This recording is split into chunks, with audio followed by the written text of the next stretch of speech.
Hey guys, welcome to a new video. Like, comment and subscribe if you enjoy. Without any further interruptions, enjoy the what if. Chapter 34. Splitting your chances. Naruto turned around to face Or's massive face, lowered down to get a ground view of him and all of the Straw Hat Pirates present. Sick of having Or's fetid breath heaving on him repeatedly, he looked at the grotesque giant zombie and cracked his knuckles before cocking a fist back, set on trying to knock his block off. At least he was before a set of hands grew on his body and held him in place. What the hell? Robin-chan, why? I didn't call you to fight the giant for us, Naruto. Robin said, using her powers to keep him from stepping in for them. Then why am I even here? Naruto asked, still frozen in the pose of loading up a punch meant for Oars. Gomu Gomu no Shiramochi, gum gum butt stomp. Oars jumped his massive body into the air and aimed his backside to slam down on Naruto and all of the present Straw Hats. Robin let go of Naruto, thus allowing him to escape the affected area of Oars' attempt. What kind of bullshit attack was that? Naruto yelled, pointing at Oars, who was getting up from his seated position on the ground. And why did it call it out the way Luffy does? That was useless, he didn't even stretch anything. And Naruto had to say it was probably for the best that a giant bigger than any giant he had already seen couldn't also stretch, or else they might not have been able to dodge that so easily. Man, that was a scary thought. Frankie growled at Oars and ran towards Zoro and Sanji. Alright, let's see how this guy likes our new team move. Guys, we're using Tactics 15. Chopper looked shocked at that news. Wait, we're going to do that here? He sounded almost excited about it as he started running towards Zoro and Sanji with Frankie. Frankie started barking orders to Zoro and Sanji. Zoro. Swirly brows. Stand by. Now grab onto my feet. He yelled as he jumped into the air with a small chopper on top of his head. Both Zoro and Sanji looked perturbed as he did this, catching him and placing him on one shoulder each. Even Usopp had a place, staying attached and keeping his arms above his head in a pincer-like manner and wrapping his legs around Frankie's forearm as Frankie grabbed around his body with his large right hand. So now it was Frankie as the center, elevated off of the ground by his legs by Zoro and Sanji acting as extensions of them, with Usopp as an extension of a right arm and Chopper sitting on top of his head. Pirate docking 6. Giant robot warrior. Big Emperor. Chopper then noticed something wrong. Wait up, Frankie. The left arm still hasn't docked yet. And it was true, because the left arm of this combination was not there, it was still just Frankie's arm.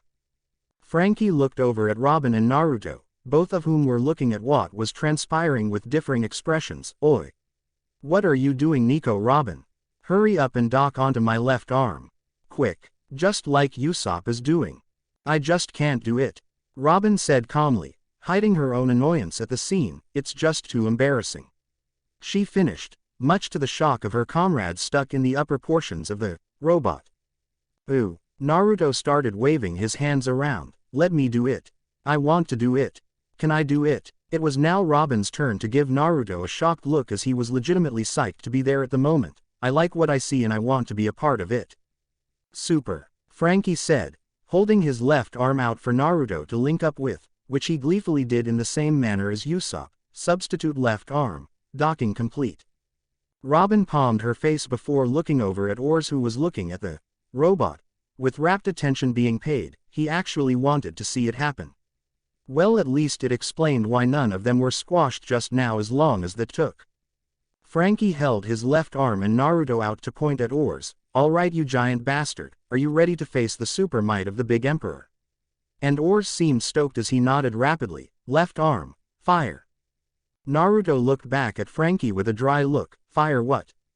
Frankie blinked. You know, just fire. He said, shaking his arm as if that would make something happen. This time Naruto tilted his head in confusion. I don't even know what I'm supposed to be firing. Be more specific, your command list sucks. Fire. Fire what? I thought you had a plan or something. The plan was for you to fire. Fire what? Frankie was seething by this point due to his belligerent left arm. Naruto, I swear if you don't. Oh. Wait, never mind. I know what to do. Naruto said, cutting Frankie off as he formed a reverse ram seal. Mugiwarabushi Kanbi Henge. Kukai no Kaiu Cage. Straw Hat Combination Transformation. Ocean Shadow of the High Seas. A large puff of smoke shrouded the massive construct humans, a cyborg, and a reindeer.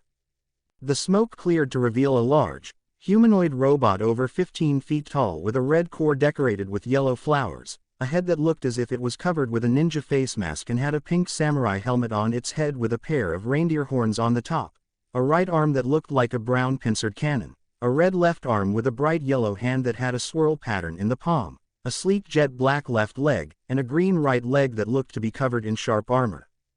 Robin just stared blankly in abject surprise as the robot seemed to wiggle all of its body parts and look itself over. It eventually snapped into a pose, giving the thumbs up with its left arm as Naruto's voice came out in a slightly warped, metallic way, "There.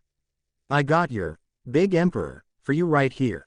Zoro's voice filtered through, sounding similarly metallic. "I have to admit, this isn't as stupid as I thought it was going to be when we started this," he said in a mildly impressed manner.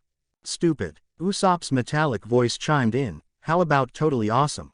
This is great." Frankie let out a triumphant laugh, his voice warped like all of the others as Big Emperor turned towards Robin and began flexing. "Ha, I bet you wish you docked up now, Haniko Robin."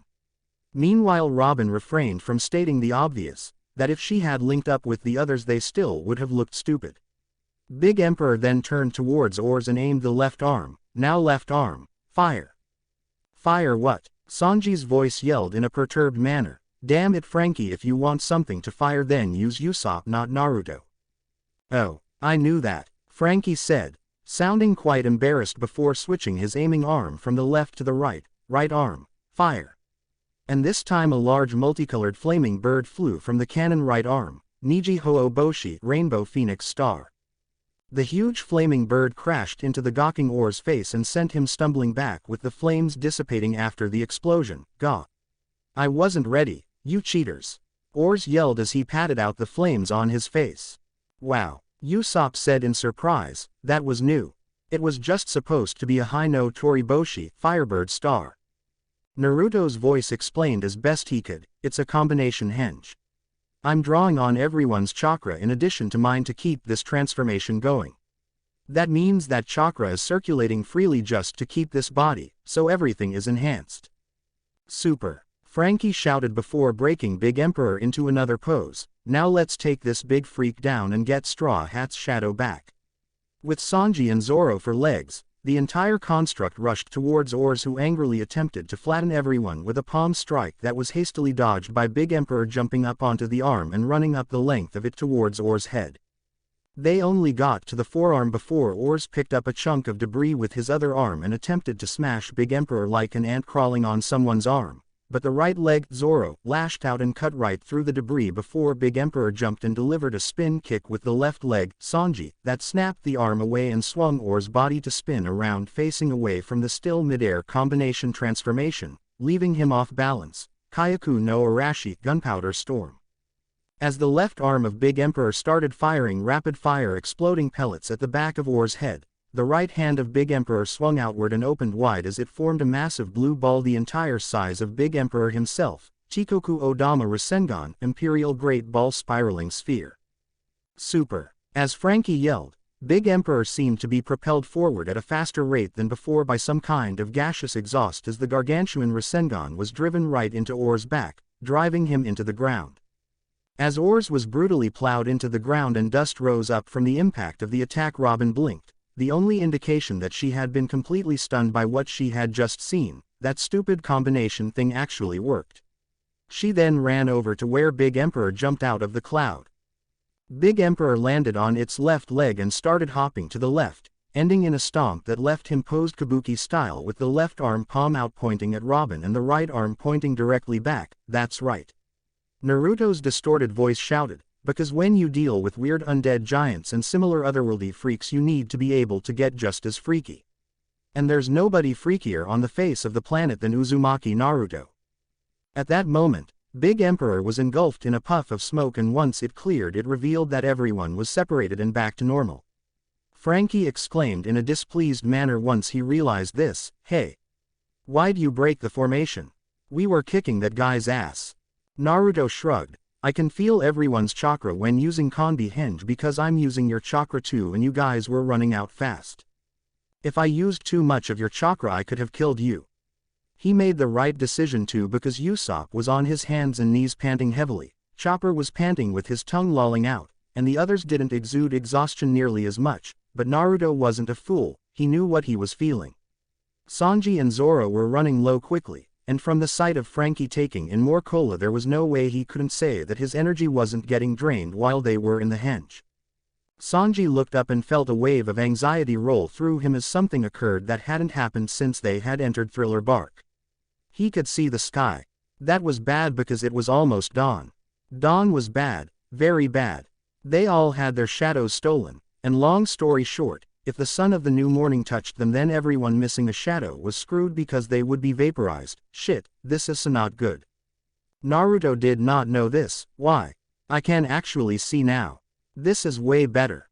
Chopper and Zoro opened their mouths to yell at Naruto about why it was bad, one in a scared fashion and the other in an angry manner, but Robin created arms on their bodies to cover their mouths. He didn't know the situation, and if he did there would have been a good chance of him panicking. We just have to hope that Luffy can defeat Gecko Mariah soon and get our shadows back, she said calmly.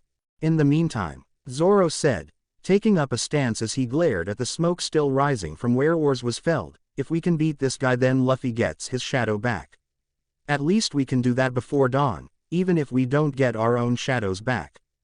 Kishishishishi. An arrogant voice cackled as the sounds of Oars moving to stand back up started ringing out, his feet smashing the rubble beneath him into the ground. All that Naruto knew was that the voice was not Oars. The sun's coming out in a short while and you all are so determined to beat Oars just so Straw Hat Luffy has a chance to beat me. Too bad he's not here. On Oars' back was a massive groove where the last powerful Rasengan hit him. As Oars stood up and turned back towards them, Usopp's eyes widened. It's Mariah. He's there in Oars' tummy. He pointed frantically. Tummy. Every male that fancied themselves manly said to themselves humorously until they looked up and indeed saw a man inside of Oars' stomach. Naruto had to remark that the man was gargantuan, standing at least 2 entire bodies over him and rather chubby to boot. He had a very long head and neck with 2 small horns on his forehead, and red hair that stuck straight up. His ears and teeth were pointed and he had pale blue skin with a darker shade of blue for his lips. He wore a ruffled shirt and a black coat with the collar upturned in addition to a pair of black gloves. Naruto tilted his head to the side in pondering, so this is Gecko Mariah. Yeah, I don't know who that is. Sanji palmed his forehead. Crap, Luffy got ditched somewhere. Holy shit, Oars exclaimed excitedly as he looked down to try and see into his own stomach. There's a fucking command unit in my stomach. That's so cool, I'm like a fucking robot. Straw Hat won't be coming. Mariah said confidently, come on, I'll give you guys a chance to beat me and take your shadows back. But to get to me first, you've got to beat Oars. He shouted as he began to cackle. Naruto stared up at Oars and Mariah, grinding his teeth. So does this thing have a weakness or something? What? Zoro asked, noticing the change in Naruto's demeanor. Weakness. Naruto shouted, what is it going to take to beat this thing quicker? Salt. Chopper said abruptly. Oars is a zombie and the zombies are weak against salt. It helps to purify them. He then looked over at Oars and the little reindeer faltered somewhat. There's no way we have enough salt for that though. Naruto grunted in exasperation before he realized that he could still smell the ocean through everything, and could feel the ground beneath him move. Apparently this was a ship no matter how much of an inland it appeared to be. I need time. I need a lot of time. Naruto said as he sat down on the ground where he stood and began to take on a meditative pose. Sanji looked at Naruto just sitting down in the middle of the battlefield. What the hell is he doing? He then saw Naruto begin to make slow, drawn-out hand seals and remembered the first time he had seen Naruto fight back in Nami's hometown. The very first thing he had done to take out most of Arlong's men. But there was no water anywhere near them. That's why he needs time. He's going to do whatever he does to call the water. Can he do it? It didn't matter if he could or not. He was trying it, and regardless they still had to fight Oars, so they would be holding off the giant zombie anyway. With that in mind he turned back towards Oars and Mariah in his stomach. Mariah was looking past the contingent of Straw Hat pirates at Naruto. Actually he was looking behind Naruto. Ah, Kuma. Have you come to watch me destroy the Straw Hats the way I told you I would firsthand? The Straw Hats all turned around and saw the massive form of Bartholomew Kuma standing behind the meditating Naruto with a stony expression on his face. No. I've come to make sure your fight is with the Straw Hats only. He is not one of the Straw Hats, and with him they would destroy you. Kuma left no time for any arguments from Mariah as he lifted one of his hands to reveal pink paw pads on his palm. Where would you like to go, Uzumaki Naruto? He asked. Naruto opened his eyes and stopped making hand seals in time to roll forward out of the way of Kuma's attempt to slap down on him with his palm. Naruto flipped and sprung back to his feet to face off with Kuma. You look like one of those things that me and my crew fought a while back. Those cyborgs, but you talk. So you did manage to destroy the other Pacifista prototypes. Kuma said, as calm as ever. Vegapunk said that they weren't ready yet, but Fleet Admiral Sengoku would have no arguments. The upgraded versions are now far stronger. They were based on you. Naruto asked him, getting one stiff nod, and you're here for me. Kuma shook his head no. Then why are you here? To inform my Shichibukai comrade of something. Kuma informed Naruto, but defeating you and capturing you would assist him, because like I said, you aren't a Straw Hat pirate. I don't know how you got here, but you shouldn't have come. He then disappeared from Naruto's sight, getting Naruto's eyes to widen before he himself did the same in a similar burst of speed in an attempt to keep up. Mariah began to laugh once Naruto and Kuma vanished from sight. Kishishishishi. That guy is a dead man walking. Kuma was one of the most brutal pirates ever even before he became a Shichibukai. Since then he's only grown stronger. Whatever he came for, it won't matter now after Kuma finishes him off. He then willed Or's body to move, but you shouldn't worry about that, you've got me to deal with. Get them Ors, he shouted as he sent the giant at them to attack. XXX Naruto missed a swinging mid-air kick meant for Kuma and growled as he attempted to give chase again. With a guy that big, Naruto didn't want to risk reacting and setting himself on the defensive to see how strong his attacks were. He wanted to finish this as quickly as he could, but there was one thing that was for certain. Kuma was far faster than the cyborgs he, Soren, and Miss Valentine had fought a few months back. 1 second he was there, the next he wasn't. It was annoying, but he wasn't as fast as that light guy Kizaru. His movements were more sudden, and it didn't even seem like he was running. Thus far the two had engaged in a quick-paced dance through a dark forest of many dead trees. Right from the start as they started whipping across the landscape, possibly the large man's attempt to lead Naruto away from the others, Kuma would swing at Naruto with his massive arms as he attempted to slap him with an open palm, and Naruto would try to unleash a kick or an occasional Rasengan, but neither of them could make contact with the other. No time to mess around. Naruto thought as he had been in Sage mode since right after dodging Kuma's first attack against him. He wasn't allowed the needed time to summon enough water towards the center of Thriller Bark, but he was given more than enough time to gather enough natural energy to enter Sage mode. For some reason he felt that he needed to be in a hurry, because Dawn was bad. He didn't know why Dawn was supposed to be bad, since no one told him and he didn't really have time to ask, but for some reason Sanji thought it was bad, and Sanji was an astute enough fighter to not be concerned with something like that if it was something trivial. Which meant to Naruto that he had to get his ass back there as soon as he could in case there was something he could do. Easier said than done. The Hiraishin Kunai that Robin used to summon him in the first place was now with him, seeing as how he had never given it back to the crew. He couldn't just bolt over to them. He would have to run. As he tried once again to break off from Kuma and head back to where Gecko Mariah and Ors were to attempt to assist his friends, he was reminded once more why just trying to beat a hasty retreat was a horrible idea when he was forced to Kawarimi with a log to avoid a looping palm swipe from Kuma. That was why, because Kuma was absurdly fast. It was incredible. The pacifista he fought before were far slower than him. It was almost like fighting someone that could run as fast as Aokiji all over again, but his hands weren't as fast apparently because he could see Kuma's hands when he attempted to swat him with his wide-open palms. He didn't know what would happen if he got hit with one of Kuma's open hands, but he wasn't keen on finding out, because when Kuma hit the log he used for Kawarimi the thing vanished. It wasn't smashed or obliterated, it just vanished. He would rather not find out what happened to it by meeting the same fate. At least there was one good thing about not being near the others. He didn't have to worry about them getting possibly swept up in his attacks, and Kuma was a Shichibukai. Naruto was sure he could take it. Naruto began to rapidly spin in a circle and exude mass amounts of wind-natured chakra, Hikaiarashi Shugeki, destructive storm bombardment. A whirlwind of dust and debris formed around Naruto's body, taking up the size and width of two Kumas as it began to quickly spin towards him and engulf him. As the whirlwind created by Naruto moved to cover Kuma to disguise Naruto for his high-speed taijutsu assault on Kuma, the aforementioned man simply stomped and set himself firmly entrenched into the ground as he lifted his hands, and the moment he touched the outside of the whirlwind it disappeared without any trace to its previous presence, leaving Naruto's body visible as it flew towards Kuma with a kick that socked him right in the center of his chest.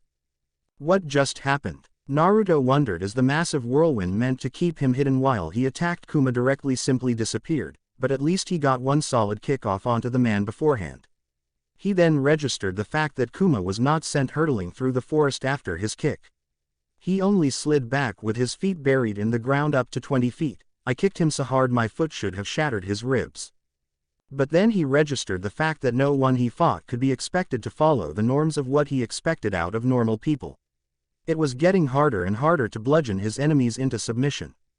So there was another route he could take to end a battle quicker, especially since they were in a forest.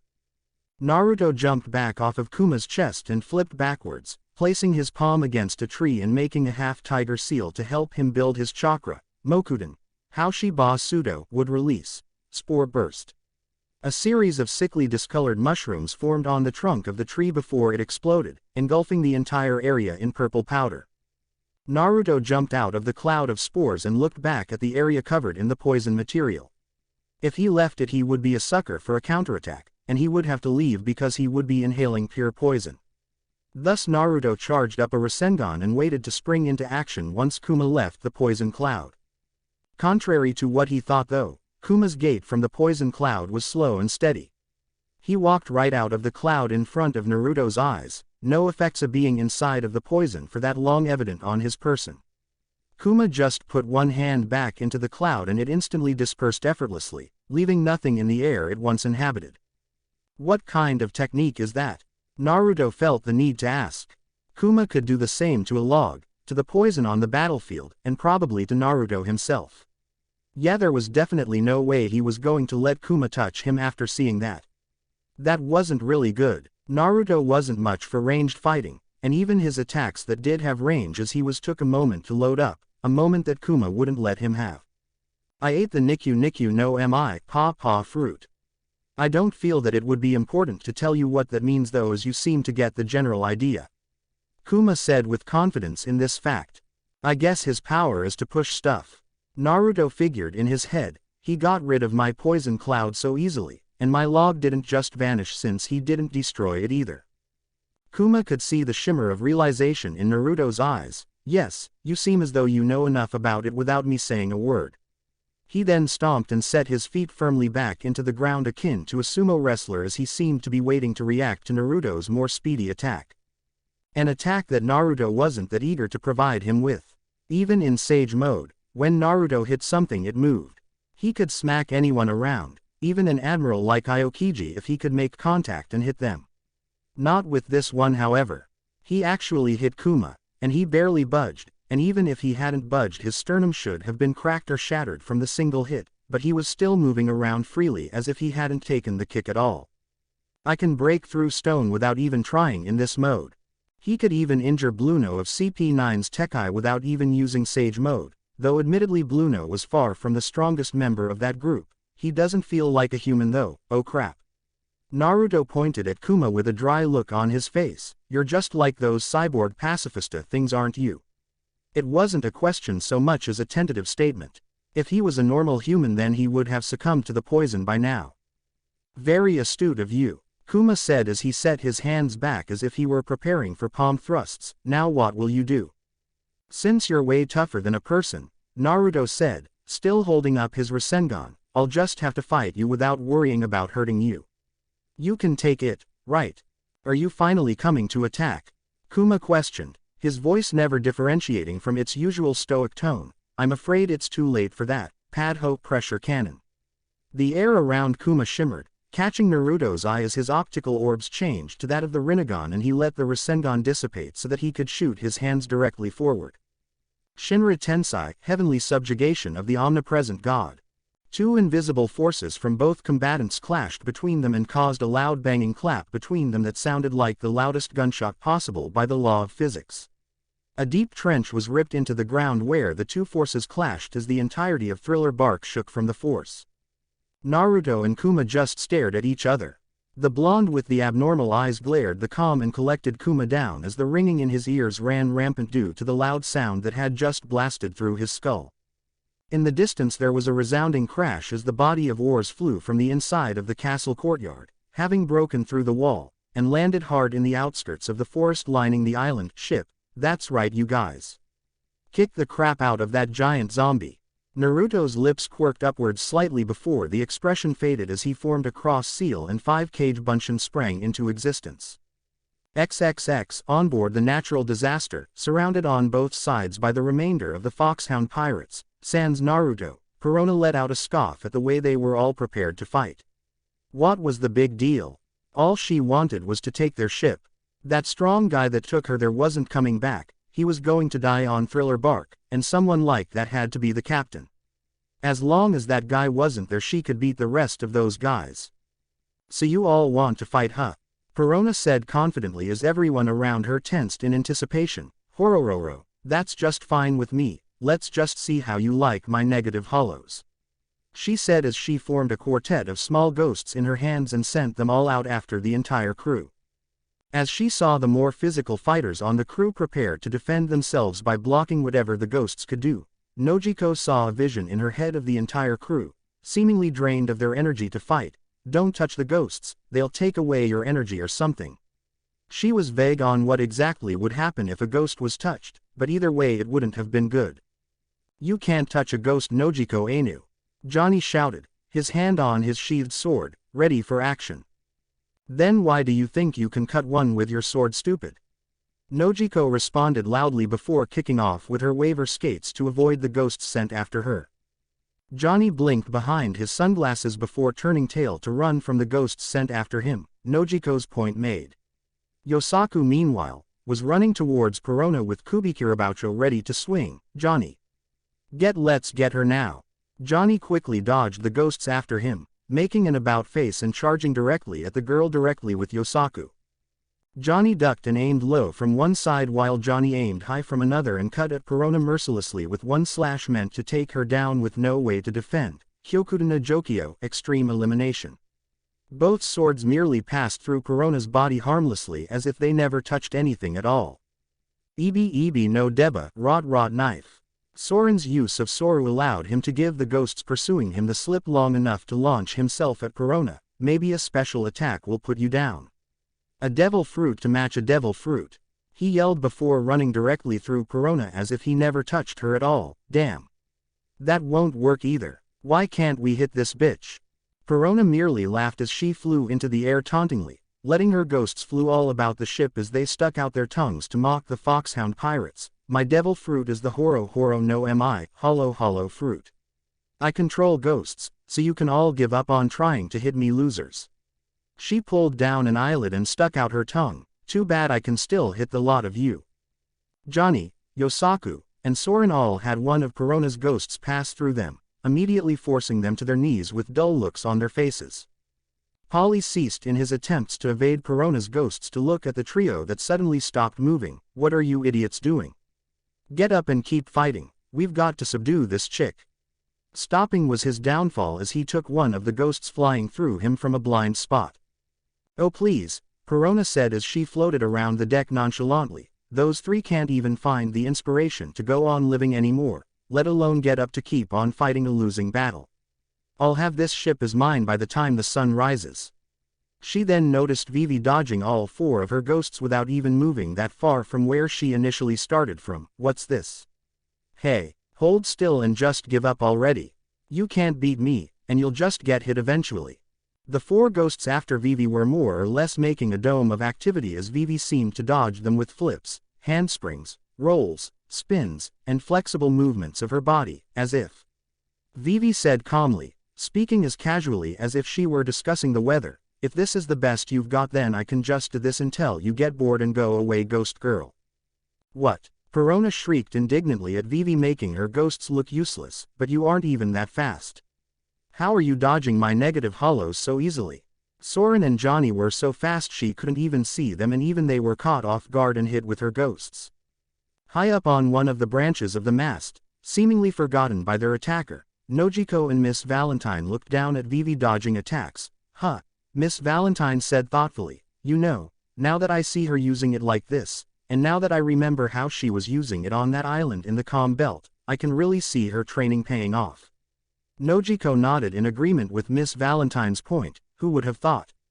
Kyahahaha. She finished with her usual good-natured laugh. All of a sudden Perona's form grew to an intimidating size as she yelled angrily, "Stop mocking me!"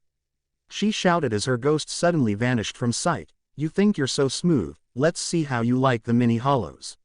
She opened her hands to reveal multiple ghosts, smaller than the originals, before sending them out at Vivi once more.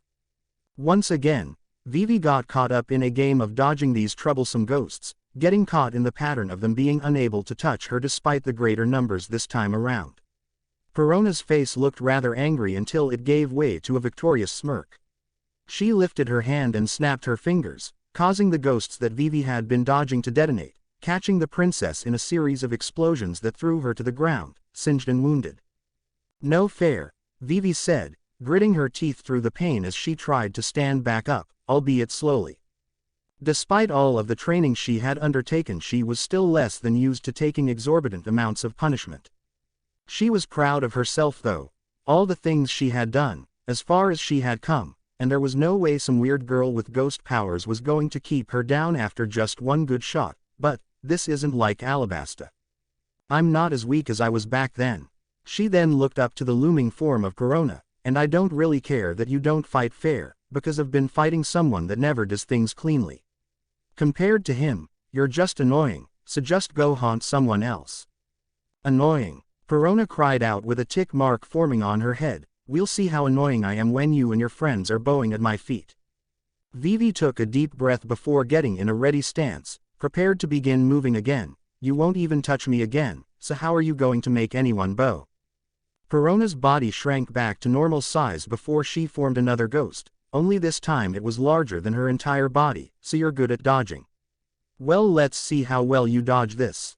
However, before anything could even happen, Perona's body just disappeared out of the air. Vivi fell down on her backside and blinked. She had been prepared for some kind of intense conflict, and then her opponent just up and disappeared without a trace. What? She then pouted. Wait, I was all set for a big clash or something. Where'd that ghost girl go? She looked up at the branches sticking out of the mast at Nojiko and Miss Valentine, who simply shrugged in confusion until the door to the common room of the ship was kicked open and Karu pointed a wing inside. XXX moments earlier, inside the natural disaster. Murat was crouched and looking outside of the window of the common room at the conflict transpiring outside. Part of her wanted to go out there since it was an overwhelming numbers advantage. But then when she saw the weird powers Perona had, she figured that she would be more of a hindrance than a help. Even with Funkfried, they can't even hit that girl. What good would I be if I went out there? Even if I tried a sneak attack, I wouldn't do anything to her. Quack. Murat turned around to see Karu standing behind her with the exact same girl outside raising hell right there on his back. The large duck walked over and set Perona down on one of the couches and stared at her, tapping her lightly a few times with his beak before turning to look at Murat. Murat just looked between the Perona inside unconscious on the couch and the Perona outside currently fighting with Vivi about several times with a deadpan look on her face before standing and motioning for Karu to pick Perona back up. The duck did so dutifully and followed Murat as she went to the bathtub provided in common women's bathroom on the ship and began to fill it with water. After it filled, Karu had to let out a few snickers in his own way as he did not hesitate to toss Perona into the water. Perona immediately surfaced, sputtering although she could not even move, and found Funkfried in sword form at her throat. She looked up and saw the irritated face of Murat as the one holding the sword to her neck as Karu left to inform the others on what was happening. As she spoke, Murat's tone was one of contempt. So could you go ahead and explain to me how you got here and why you thought it would be a good idea to attack my friends? XXX Thriller Bark. Naruto vs. Kuma. Naruto and his 5 clones stared Kuma down. So why does a Shichibukai come to a place where another one is? I've never seen 2 of you together. Kuma ignored Naruto's question and asked one of his own. There are many pirates that would jump at the chance to join the ranks of Shichibukai. You were offered a position by Don Quixote Doflamingo and yet you turned the offer down. You had no reason not to. You're marking yourself as a target, a bounty like yours that refuses to join. One of the Narutos shook his head. I was never the best at taking orders from anyone, and the more I hear about the world government the less I like about it. I wouldn't ever enjoy any of the missions they sent me on, and I don't like just exterminating people for no reason. He let out a laugh. I'd be more trouble to you guys if I joined actually. It's too late for that. The position has been filled. Kuma stated firmly, with no room for any argument. You're now just like any other pirate. You're actually worse off since you are very famous, and my mission is to kill all of the witnesses on Thriller Bark should the Straw Hat Pirates defeat Gecko Mariah. The defeat of another Shichibukai cannot be made public knowledge the way Crocodile's defeat was. I am fighting you now instead of waiting, since if you were to assist the Straw Hats the result of the battle would be a foregone conclusion. So you're going to kill them. Or should I say us? Another of the Narutos asked with a tilt of his head, getting a nod from Kuma. Well, in that case. And the 6 Narutos scattered and began to dart all over the increasingly wrecked forest as the battle proceeded to escalate. Kuma hunkered himself down firmly and began shooting rapid-fire palm thrusts, Saperi Padho, slapping thrust pressure cannon. An absurd number of pressurized shots flew from his hands at the clones. 3 of the clones were destroyed as they were directly in front of Kuma, however 2 clones and the original Naruto still remained. 2 of Naruto's clones got Kuma's backside, both holding Odama Rasengans, however Kuma whipped around and held his hands out just as the attacks got close. The moment they made contact they merely seemed to veer to the side and fly directly away from Kuma, smashing into trees in the forest and dispelling. However, his back was open, and Naruto certainly wasn't one of his clones to be defeated so easily. Senpo, Raisenkara, Sage Art, Spiraling Shell. Naruto's arms were out in front of him as his body was completely covered in a Rasengan.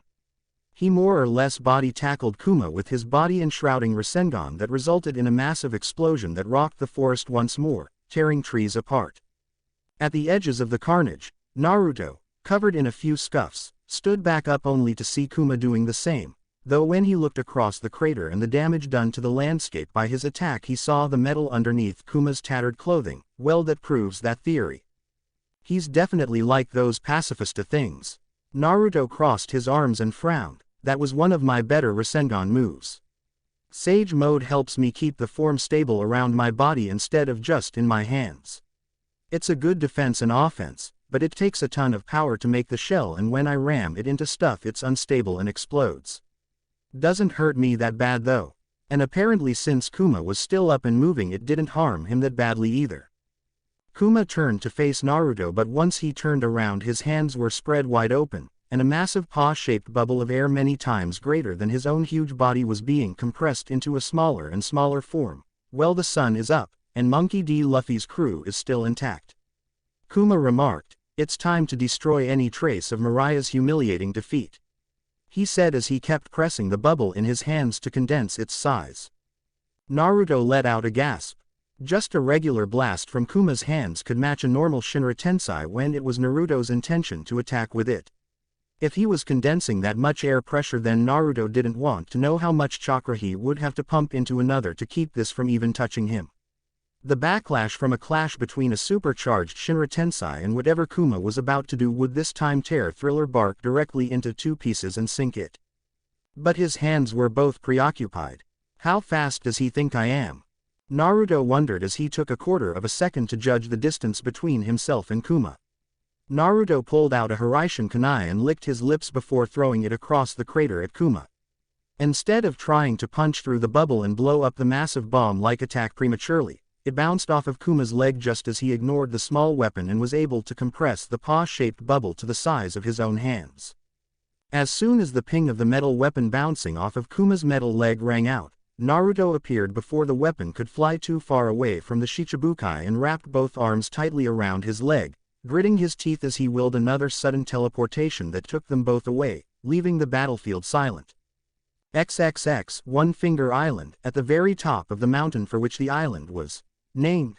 Naruto and Kuma appeared in a yellow flash, with the latter being swung around violently by the former.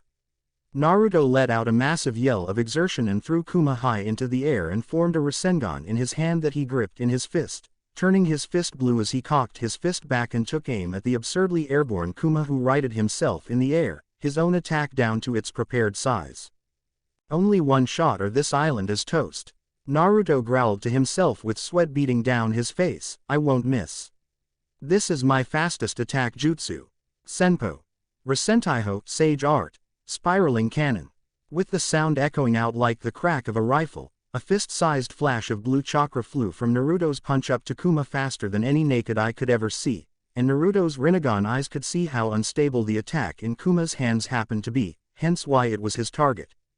If Rasenkara was a blunt eyesore of a jutsu meant for rudimentary offense capabilities when it was absolutely needed, then Rasentaiho was his only precise technique of his Sage Mode techniques. Nature chakra helped it keep its shape as it flew. It took fantastic aim since it only went in a straight line and was the size of his closed hand, smaller than a Rasengan. He designed it to fly far faster than even a Rasenshuriken by design, beginning after his fight with Kizaru in Alabasta, since that bastard was extremely fast and troublesome to say the least. As the attack hit home and nailed Kuma's bubble, it released a massive explosion in the air in the shape of a paw print the size of the entirety of the island. It managed to clear out all of the clouds in the sky at the time once the energy was released. Naruto's Rinnegan and Sage Mode faded as he looked up at what would have been Kuma's crippling attack, breathing heavily at using Sage Mode in a battle like that, and my crew complained that I don't train, didn't have a reason to until we got on the Grand Line. His self-mumblings were cut short when the backlash from the explosion in the air reached the lower altitudes in the form of a violent wind that blew him off the top of the mountain and sent Naruto flying into the lake that sat at the foot of the mountain. The giant splash that was created by how hard Naruto's body hit the water attracted the attention of the island's mellow wildlife that came to see what had caused such a thing. They all saw Naruto's body floating towards the shore of the lake, seemingly using his flak jacket as a flotation device so that he didn't have to swim. He spit water into the air as he stared up at the sky. Ow, he said before disappearing in a flash. If he had waited for a few more seconds, he would have heard a resounding crash in the forest nearby that destroyed a lot of the area. After a minute or two, the sounds of calm thudding footsteps echoed through the wilderness. XXX Thriller Bark, stupid Kuma, Naruto grumbled to himself as he walked back to the castle he had been forced to leave due to his battle with the man, cyborg he was cursing. He lifted his hand and mumbled out a head count of how many of the 7 Shichibukai he had run into thus far. I've met 5 of them, his friends had fought 3 and he had fought 2. He had to admit that the sunrise felt good as he came upon the completely ruined courtyard that used to be the main castle and main mast of the ship, and wondered what the hell had happened there until he thought about what it might have taken to put oars down, not even taking into account whatever tricks a Shichibukai like Gecko Mariah would have up his sleeve once that battle was complete. As he came close enough to see better, he saw that Luffy and the other Straw Hat pirates were surrounded by all sorts of other pirates thanking them for returning their shadows to them. Deciding to head on down to see if his friends were okay and to return the Hiraishin Kunai to them, Naruto had only one thought after everything that had happened since he had first been called: what does anyone's shadow have to do with any of this? Thank you for watching. If you enjoyed the video, be sure to like, comment and subscribe, as well as checking out the author on fanfiction.net.